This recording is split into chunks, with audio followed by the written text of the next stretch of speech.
The Whispering Walls. In the heart of a forgotten town, Emily and Jake found themselves captivated by a seemingly charming old house standing alone, wrapped in a shroud of mystery and antiquity.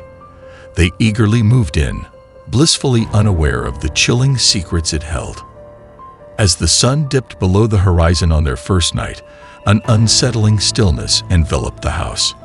Then the whispers started, faint at first, like a soft breeze caressing the walls. The couple exchanged uneasy glances, brushing it off as the house merely settling into its foundations. But as the nights progressed, the whispers grew louder, more insistent, as if urgent messages were being conveyed. Emily and Jake could feel the temperature drop, a coldness that seeped into their bones. The atmosphere turned heavy, charged with unseen energy.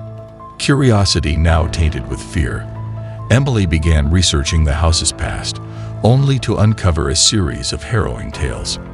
Previous occupants, all meeting gruesome, unexplained demises within these very walls. Each story was a piece of a terrifying puzzle, painting a picture of a house with a dark appetite. The couple realized the whispers were the tormented voices of those lost souls, trapped in perpetual anguish.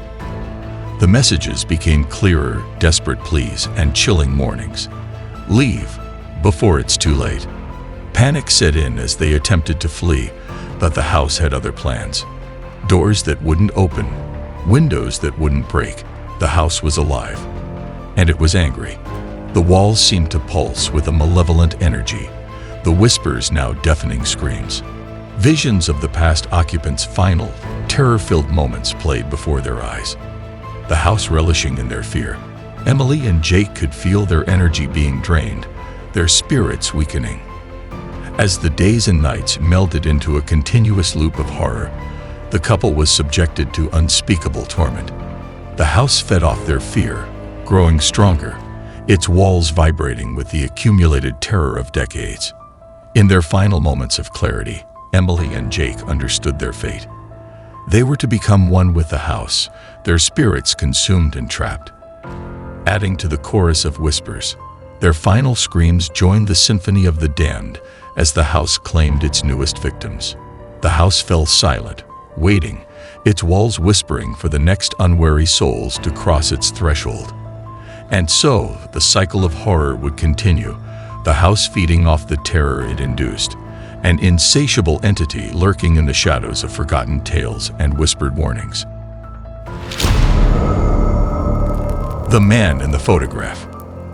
An avid collector of vintage items found an old, peculiar-looking camera in a small, tucked-away thrift store. Intrigued by its antique charm, she couldn't resist purchasing it. Eager to test her new find, she began snapping photos around her neighborhood, capturing the mundane and the magical alike.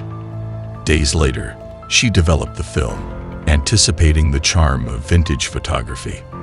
As the images slowly came to life in the darkroom, Sarah's excitement turned to horror.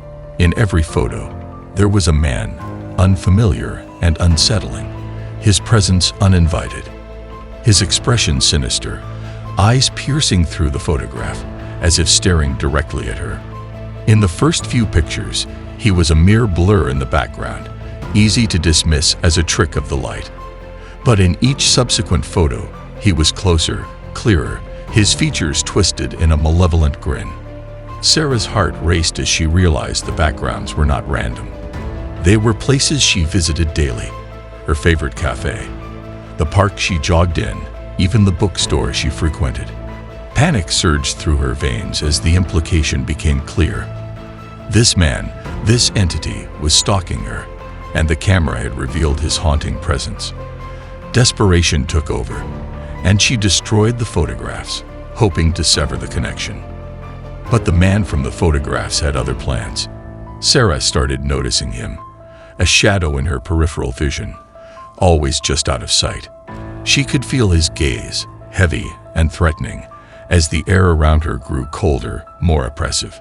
Sleep became elusive, filled with nightmares of the man, his grin growing wider, his intentions darker. Sarah's life spiraled into a living nightmare, every moment filled with dread, every corner hiding unseen terror. In a final act of desperation, Sarah returned to the thrift store, seeking answers, only to find it closed, abandoned, as if it had never existed. The realization hit her like a ton of bricks. There was no escape, no reprieve. The man from the photographs was a part of her life now, a sinister shadow that grew closer with each passing day. His presence was a constant reminder of the terror that awaited her, his sinister grin a promise of the darkness to come. And as the line between reality and nightmare blurred, Sarah was left to wonder, was the man in the photographs a harbinger of her doom or a manifestation of her deepest fears? Either way, she knew she was not alone, and the terror that awaited her was far from over. The shadow on the wall. In the quaint yet unsettling town of Hollow Creek, young Emily, a 7-year-old with an imagination as wild as her spirit, began to experience nightly visits from an ominous shadow on her bedroom wall. At the onset, it seemed like nothing more than a mere trick of the light, perhaps a fleeting illusion cast by passing car headlights or the rustling of tree branches in the wind. However, as the nights progressed, the shadow took on a life of its own, evolving from a stationary silhouette into a writhing, dark entity. The shadow was no longer content with simply existing on her wall. It began to move with purpose, its edges becoming sharper, more defined, as if it was trying to break free from the confines of the wall. Terrified and unable to turn to her parents, who dismissed her fears as childish nightmares, Emily found herself facing the sinister entity alone. The whispers started softly, almost inaudibly, like a distant breeze carrying secrets from forgotten realms. But soon, they grew louder, more persistent, filling Emily's head with dark promises and glimpses of a world beyond her own.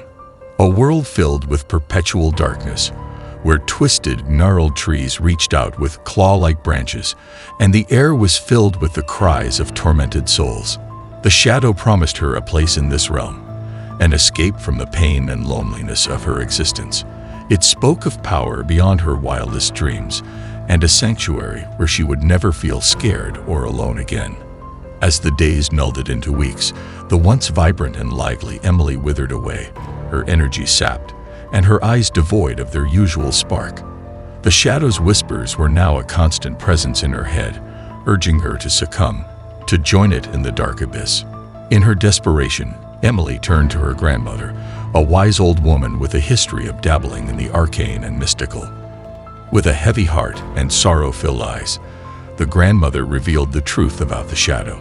It was an ancient, malevolent entity, known for preying on the souls of the young and innocent, luring them away from the living world into its dark, twisted domain. Realizing the gravity of the situation, they joined forces, undertaking an ancient and risky ritual to banish the shadow back to its nightmarish realm. The room trembled under unseen forces, objects levitating and flying across the room as the shadow fought back, refusing to be banished. Emily, caught in the midst of the chaos, could feel the shadow trying to wrap its dark tendrils around her soul, pulling her towards the abyss.